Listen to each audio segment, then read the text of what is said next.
मेरे सभी प्रिय साथियों को मेरा प्यार भरा नमस्कार। और आज की वीडियो में हम लोग डिस्कस करेंगे टीएस इलियट का एक और बर्स प्ले जिसका नाम है मर्डर इन द कैथेड्रल। अगर हम मर्डर इन द कैथेड्रल की बात करते हैं तो ये टीएस इलियट का एक बर्स प्ले है और सबसे पहली बार इसको परफॉर्म किया गया था 15 जून 1935 को। इसमें जो बात की जाती है इस प्ले के अंदर जो डिस्क्राइब किया जाता है वो एक आर्क बिशप होते हैं जिनका नाम होता है थॉमस बकेट, उनके असैसिनेशन पर बात होती है। तो चलो शुरुआत कर लेते हैं। सबसे पहला क्वेश्चन हमारा कौन सा है? Who wrote the birds play? ये जो बर्स प्ले है वो किसने लिखा? Murder in the cathedral. तो इसको लिखा है टीएस इलियट ने। बी ऑप्शन हो जाएगा हमारा। दूसरे नंबर का क्वेश्चन है हमारा, when was murder in the cathedral first performed? यानी कि मर्डर इन द कैथेड्रल सबसे पहली बार कब परफॉर्म किया गया था? तो 15 जून 1935 को इसको परफॉर्म किया गया था। कौन सा? सी ऑप्शन हो जाएगा हमारा। तीसरा क्वेश्चन है हमारा, the play describes the assassination of which arc bishop? इस नाटक में किस आर्क बिशप की हत्या के बारे में बताया गया है? तो किसके? Thomas Beckett. तो कौन सा? हमारा बी ऑप्शन हो जाएगा। अगला है हमारा, बेयर बास थॉमस बकेट असेसिनेटेड? यानी कि जो थॉमस बकेट थे उनकी हत्या कहाँ हुई थी? तो उनकी हत्या कहाँ हुई थी आपको बताना है। तो कैंटरबरी कैथेड्रल में हुई थी। सी ऑप्शन हो जाएगा हमारा। अगला क्वेश्चन है 5 नंबर का, बोला गया है इन विच ईयर बास Thomas bucket assassinated? Thomas bucket की हत्या किस साल हुई थी? तो 1170 में हुई थी, यानी कि सी ऑप्शन हो जाएगा हमारा। अगला क्वेश्चन है,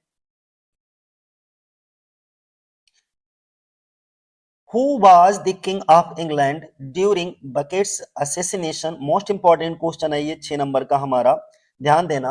बोला ये गया कि थॉमस बेकेट की हत्या के समय इंग्लैंड का राजा कौन था? तो हेनरी सेकेंड था, यानी कि बी ऑप्शन हमारा हो जाएगा। अगला क्वेश्चन हमारा क्या है, whose writing forms the basis of Eliot's play? बोला गया है 7वें नंबर पे कि इलियट के नाटक का आधार किसकी लिखाई है? तो एडवर्ड ग्रिम थे, उनकी लिखाई मानी जाती है। ठीक है, कौन सा हो जाएगा हमारा? सी ऑप्शन हो जाएगा। 8 नंबर का क्वेश्चन है, what becomes the focal point of the play? इस प्ले का फोकल पॉइंट आपको बताना है, यानी कि नाटक का फोकल पॉइंट का मतलब होता है मुख्य आकर्षण। तो ये जो हमारा वर्स प्ले है इसका मुख्य आकर्षण क्या है? तो जो बकेट का अंदरूनी संघर्ष होता है वो दिखाया जाता है, यानी कि सी ऑप्शन हो जाएगा, बकेट्स इंटरनल स्ट्रगल। अगला 9 नंबर का क्वेश्चन हमारा कौन सा है? बोला गया है how many parts are there in the play? ये जो नाटक है वो कितने पार्ट्स में है? तो 2 पार्ट में इसको बनाया गया है। बी ऑप्शन होगा हमारा। 10 नंबर का क्वेश्चन है, the play begins with which dramatic element? यानी कि नाटक किस नाटकीय तत्व, कौन से ड्रामेटिक एलिमेंट से शुरू होता है? तो कोरस गायन से शुरू होता है, कोरस सिंगिंग, यानी कि सी ऑप्शन हो जाएगा हमारा। How many tempters come to the tempt Becket? 11 number पे बोला गया है कि बकेट को, जो थॉमस बकेट होते हैं आर्क बिशप, उनको लुभाने के लिए कितने टेम्पटर्स आते हैं? तो टोटल 4 टेम्पटर्स आते हैं, यानी कि सी ऑप्शन 4। अगला, the first tempter tempts Becket with the prospect of? 12 number पे बताया गया है कि पहला लालच, टेम्पटर कौन होते हैं? लालच देने वाले होते हैं। ठीक है, तो जो फर्स्ट टेम्पटर था वो बकेट को लालच देता है, किस चीज का? फिजिकल सेफ्टी का लालच देता है। ठीक है, सी ऑप्शन हो जाएगा हमारा। सेकेंड टेम्पटर ऑफर्स बकेट, अब इसके बाद क्योंकि टोटल 4 टेम्पटर थे तो उसमें से जो सेकेंड वाला था वो कौन सा ऑफर देता है? तो दूसरा लालच देने वाला बकेट को ऑफर क्या करता है? वो कहता है पावर, दौलत, शोहरत, इन सब चीजों का ऑफर करता है। तो पावर, रिचेज एंड फेम। 14 नंबर का क्वेश्चन हमारा क्या है? बोला गया है the third tempter suggest a coalition with? यानी कि जो तीसरा टेम्पटर होता है वो इनके साथ गठबंधन का सुझाव देता है, कोलिशन का सुझाव देता है। तो किसके? बैरोन्स, विद बैरोन्स। ठीक है, बैरन। सी ऑप्शन हो जाएगा हमारा। अगला 15 नंबर का क्वेश्चन है, fourth tempter tempts Becket with?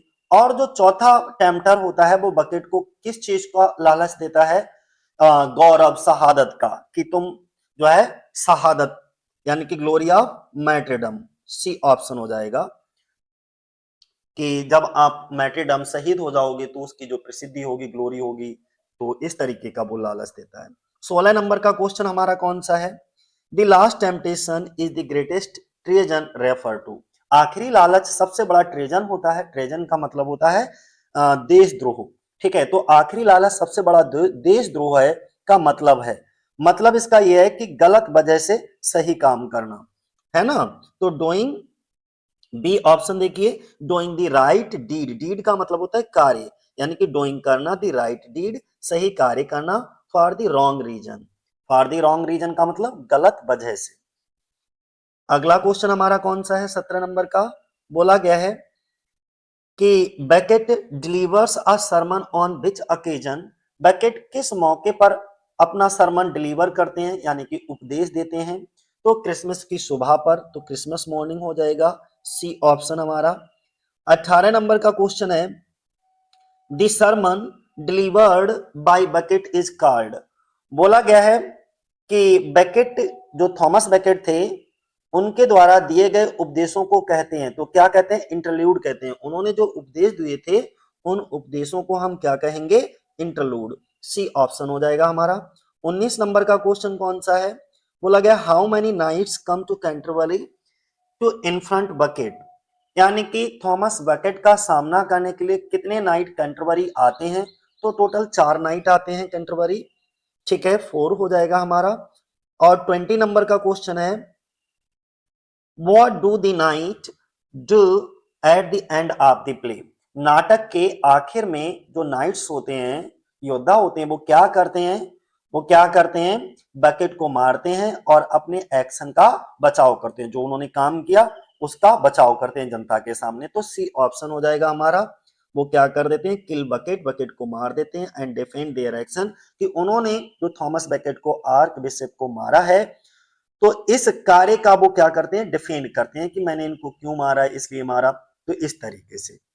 अब इसके वन लाइनर क्वेश्चन देख लीजिएगा। टॉप 20 वन लाइनर क्वेश्चन होंगे जो आपको रिवीजन करने में बहुत मदद करेंगे, इस प्ले को समझने के लिए भी। ठीक है, देखो बोला गया मर्डर इन द कैथेड्रल, ये क्या है? एक वर्स प्ले है, और किसके द्वारा लिखा गया? टीएस इलियट के द्वारा लिखा गया। सबसे पहली बार इसको परफॉर्म किया गया था, इस प्ले को, वो 15 जून 1935 को परफॉर्म किया गया था। इस प्ले में ये जो प्ले है, वर्स प्ले है, ये किस चीज को डील करता है? तो ये किससे संबंधित है? Assassination of Thomas Beckett. इसमें क्या दिखाया जाता है? असेसिनेशन दिखाया जाता है, हत्या दिखाई जाती है। और इस नाटक में किसकी हत्या दिखाई जाती है? थॉमस बेकेट की। ठीक है, अगला क्वेश्चन है, Thomas bucket was the arc bishop of Canterbury. बोला गया है कि जो थॉमस बकेट कौन थे? तो वो थॉमस बकेट जो है वो कैंटरबरी के आर्क बिशप थे। ठीक है, थॉमस बकेट की हत्या कब हुई थी?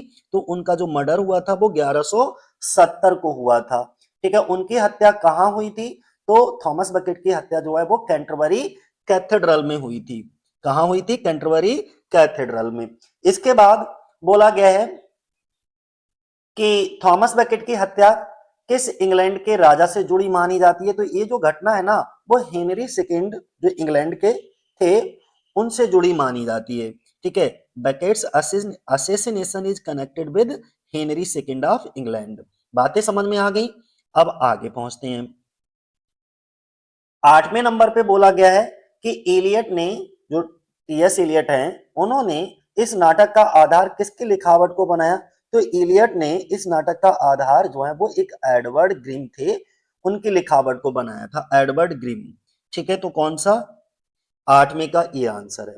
9 नंबर की बात करें, उसमें बोला गया है इस नाटक का मुख्य केंद्र बकेट का आंतरिक संघर्ष, यानी कि इंटरनल स्ट्रगल था। तो क्या था? Internal, buckets internal struggle is the central focus of the play. बातें समझ में आ गई।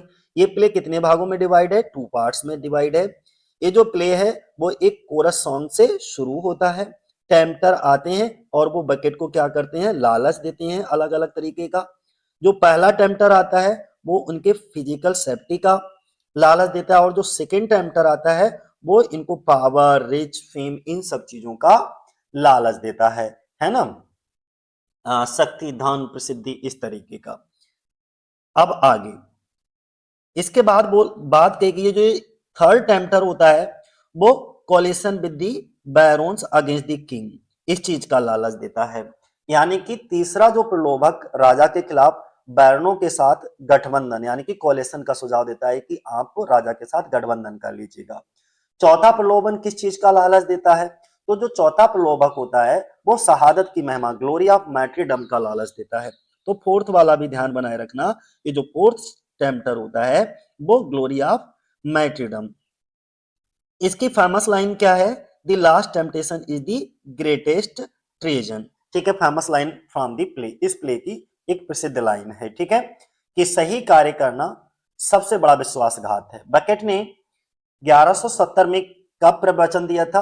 तो क्रिसमस की सुबह थी उस समय। ये तो हो गया आपका। बकेट डिलीवर करते हैं अपने सरमन को, उपदेशों को क्रिसमस की मॉर्निंग को, और सन कौन सी होती है? 1170। देयर सरमन फॉर्म्स, उनके जो सरमन होते हैं वो क्या कहलाते हैं? इंटरल्यूड कहलाते हैं। ठीक है, प्ले में। अगला क्या है? बोला गया है 4 नाइट एंटर करते हैं किसमें? चर्च में, कैथेड्रल में। A message from the king, राजा का एक मैसेज लेकर के। कैथेड्रल में 4 सूरवीर जो होते हैं वो प्रवेश करते हैं। वे सूरवीर किसका संदेश लेकर के आते हैं? तो वे राजा का संदेश लेकर के आते हैं। सूरवीर बकेट पर, जो थॉमस बकेट होते हैं उनके ऊपर क्या आरोप लगाते हैं? तो वो अक्यूज करते हैं बकेट ऑफ बेट्रायल। ठीक है, यानी कि सूरवीर बकेट के ऊपर, बेट्रायल का मतलब होता है विश्वासघात। ठीक है, तो जो नाइट होते हैं वो बकेट के ऊपर विश्वासघात का आरोप लगाते हैं। अंत में सूरवीर क्या करते हैं? और अंत में जो सूरवीर होते हैं, जो नाइट होते हैं, वो बकेट को मार देते हैं। किसके अंदर? कैथेड्रल के अंदर ही मार देते हैं। और उस इनको मारने के बाद में, थॉमस बकेट को, आर्क बिशप को मारने के बाद, जो नाइट होते हैं वो अपने आप को जस्टिफाई करते हैं और डिफेंड देयर एक्शन, और अपने एक्शन का बचाव करते हैं। यानी कि हत्या के बाद जो नाइट होते हैं वो अपने कार्य का बचाव करते हैं और अपना औचित्य सिद्ध करते हैं।